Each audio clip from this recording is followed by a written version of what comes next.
Ibu bapak, saudara-saudara sekalian, teristimewa yang kita hormati dengan segala kemuliaan yang kita miliki, Bapak Haji Prabowo Subianto, yang insya Allah dimuliakan dan dirahmati oleh Allah Subhanahu wa Ta'ala, dan Ketua Umum BKPRMI, para jenderal-jenderal yang saya tahu sejak kecil. Beliau jenderal-jenderal inilah jenderal yang dekat dengan masjid, dan dibuktikan hari ini meskipun beliau dengan kesibukannya masih mampu menghadiri acara BKPRMI, acara pada pemuda yang tidak punya modal, bukan pengusaha, tapi modal kita adalah kedekatan dengan Allah Subhanahu wa Ta'ala. Bapak Prabowo, saya tahu waktu Bapak sangat sempit, makanya saya tuduh poin. Yang pertama, Nabi pernah ditanya, "Ya Rasulullah, siapa manusia yang paling baik? Apakah yang hitam jidatnya tapi individualis? Apakah mereka yang selalu bangun sholat tahajud tapi tidak peduli? Apakah mereka yang Senin Kamis tapi tidak punya kepekaan?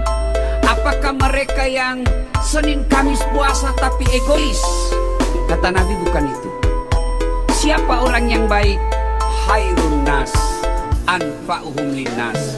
Sebaik-baik manusia di antara kalian yang paling banyak manfaatnya buat orang lain. Dan kami saksi BKPRMI, Bapak Prabowo adalah yang paling banyak manfaat buat orang lain. Mana ada kasihan remaja masjid, mana ada pengusaha, pejabat, tokoh yang mau kasih remaja masjid mobil. Alhamdulillah Pak Prabowo buktikan hari ini. Biasanya yang mau dikasih mobil itu apa Pak?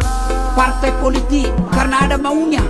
Tapi Alhamdulillah Prabowo bukan memberikan kepada partai, tapi memberikan kepada remaja masjid.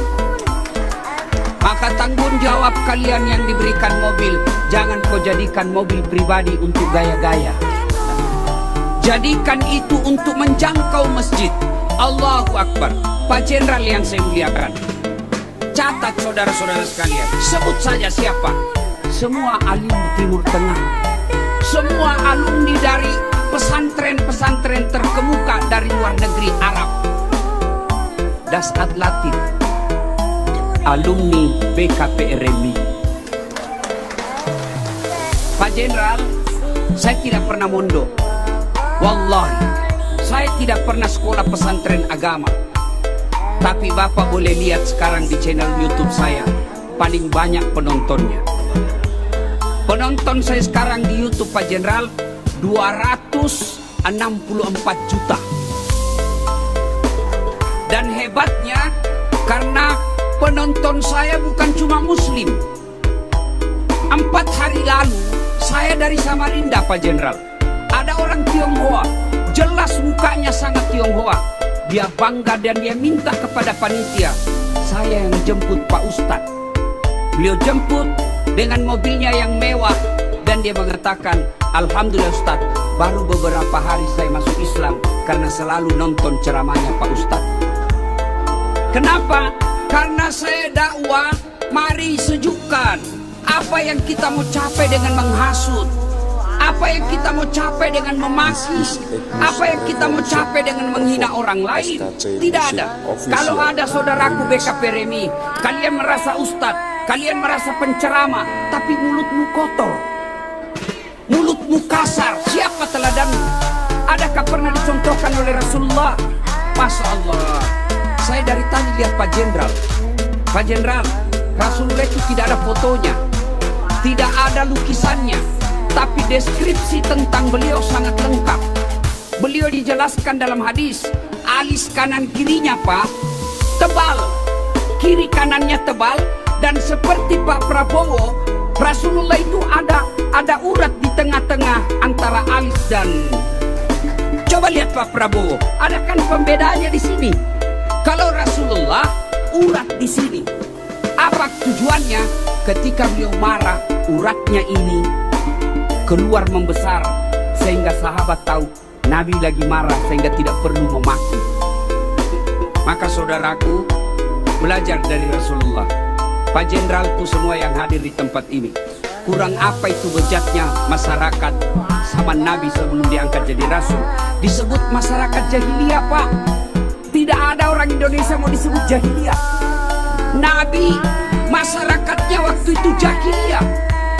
Tapi dalam usia 23 tahun, dalam waktu 23 tahun, dari masyarakat jahiliyah menjadi masyarakat madani. Padahal Nabi sendiri tidak ada partai pengusung, tidak ada APBN, tidak ada kabinet Indonesia Majunya, tidak ada tim suksesnya, tidak ada cukongnya, tapi berhasil mengangkat harkat dan merajat manusia. Tidak punya Facebook, tidak punya Twitter, tidak punya IG, tapi followernya sampai sekarang 1,8 juta. Miliar, 1,8 miliar. Kenapa? Karena beliau dakwah rahmatan lil alamin. Inilah yang kita harapkan dari pemuda remaja masjid yang ada di tempat ini. Jadilah yang rahmatan lil alamin. Ibu bapak saudara-saudara sekalian. Yang ketiga, karena waktu Pak Prabowo sangat terbatas. Di padang mahsyar kelak, manusia dikumpul dari Adam sampai hari kiamat. Pak Jenderal bisa bayangkan berapa triliun manusia waktu itu. Saya masih ingat waktu kita vaksin. Waktu vaksin, saya salah satu ustadz yang kampanye vaksin. Ada ustadz yang mengatakan haram, ada ustadz yang mengatakan jangan, ada ustadz yang mengatakan itu sesat. Saya dimaki, saya dihina, saya difitnah. Ustadz penjual vaksin, ustadz pencari muka, ustadz pelat merah, tidak apa-apa. Yang penting orang harus divaksin, karena ilmunya melawan COVID bukan dengan doa semata, tapi dengan vaksin. Dan ternyata ustadz-ustadz yang memaki saya waktu itu sekarang sudah vaksin. Kenapa? Nggak bisa kok bos pergi ceramah naik pesawat kalau nggak ada vaksinmu.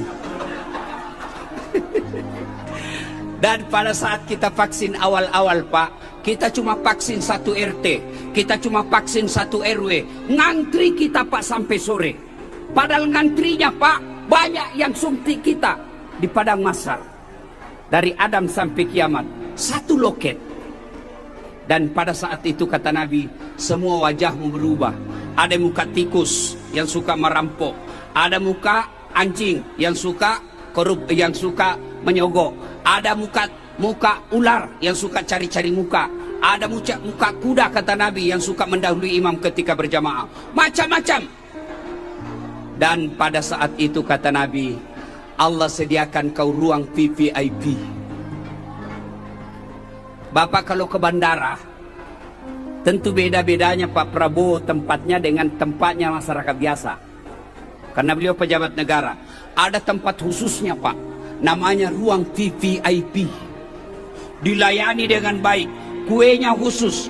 Kalau kita yang penumpang umum, apalagi kelas ekonomi, gabung kita di ruang tunggu Pak. Mulai dari parfum asli sampai parfum palsu, sampai bau matahari, ada semua di situ Pak. Tapi ruang VVIP kelas khusus. Di ketika itu manusia pada sibuk, manusia pada cemas, manusia pada berubah wajahnya. Allah sediakan ruang 7 VVIP, 7 orang di dalamnya. Siapa di antaranya? Kata Nabi, yang nomor 1 Pak Prabowo, nomor 1, imamun adil, pemimpin yang adil. Nabi tidak mengatakan imam masjid Istiqlal, tapi Prabowo ada di dalamnya. Kenapa? Pemimpin yang adil. Saya bilang sama pejabat, kalian rugi jadi pejabat kalau tidak memudahkan jabatanmu masuk surga. Kalau nanti Pak Jenderal, malaikat berkata BKP Indonesia masuk surga, masih ngantri Pak. Berapa? Jutaan jumlahnya Pak BKP ini. Ngantri, masuk surga tapi ngantri. Tapi begitu malaikat katakan Menteri Pertahanan Indonesia, Bapak Prabowo sendiri masuk. Kenapa? Karena beliau cuma sendiri jadi Menteri Pertahanan. Maka rugi orang Indonesia, pejabat kalau tidak memudahkan dirinya masuk surga. Saya Pak Prabowo ceramah, ayo datang ke masjid.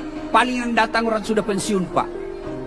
Tapi kalau Prabowo yang sholat berjamaah di masjid pertahanan, Menteri Pertahanan, Assalamualaikum warahmatullah, Assalamualaikum warahmatullah. Bapak cari jenderalnya, Mana ini Pak Sapri Samsudin? Tidak perlu juga saya dari masjid. Ditelepon sama ajudan, Pak Jenderal, dicari sama pementeri. Besok belum azan Pak Sapri Samsudin sudah ada dalam masjid. Itulah hebatnya kekuatan jabatan. Maka Allah menitipkan tidak semua orang di Indonesia dikasih jabatan. Terbatas, hanya orang-orang pilihan. Maka orang yang hadir di sini adalah pejabat-pejabat pilihan yang kita doakan semakin baik jabatannya. Berikutnya, siapa yang dilindungi di pada masar yang kedua? Tadi imamun adil. Yang kedua, anak muda yang taat beribadah. Kalian dah semua remaja masjid. Yang ketiga, mudah-mudahan Pak Prabowo ada di dalamnya. Orang yang memberi tangan kanannya dan tangan kirinya tidak mengetahui.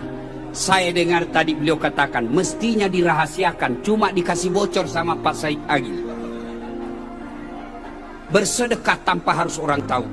Dan yang keempat, mudah-mudahan kita semua juga ada di dalam ini. Mereka yang bertemu dan berpisah karena Allah. Remaja masjid bertemu dan berpisah bukan karena duit.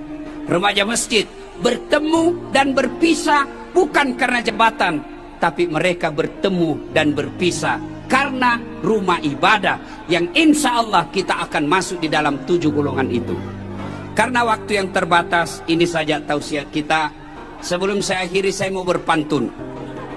Ini pantun khas orang Bugis. Sebenarnya orang Bugis itu tidak tahu pantun Pak. Sangat jarang lelaki Bugis kita dapat romantis, sangat jarang. Makanya dalam Bugis Makassar tidak dikenal pantun. Yang ada pantun itu Pulau Sumatera dan Pulau Kalimantan dan Pulau Jawa. Kalau Bugis, tanah Bugis tidak ada pantun Pak. Maka sangat jarang kita dapat. Maka saya menghormati Pak Prabowo, saya mau berpantun. Pantun saya begini. Lebat batang padi jerami, padi dipanen di pagi hari. Niat hati berpoligami, apa daya takut istri. Borong cendrawasih tembar tinggi, mencari makan di pagi hari. Bukan kami takut istri, cuma istri lebih berani. Wabillahi taufiq wal hidayah. Wassalamualaikum warahmatullahi wabarakatuh.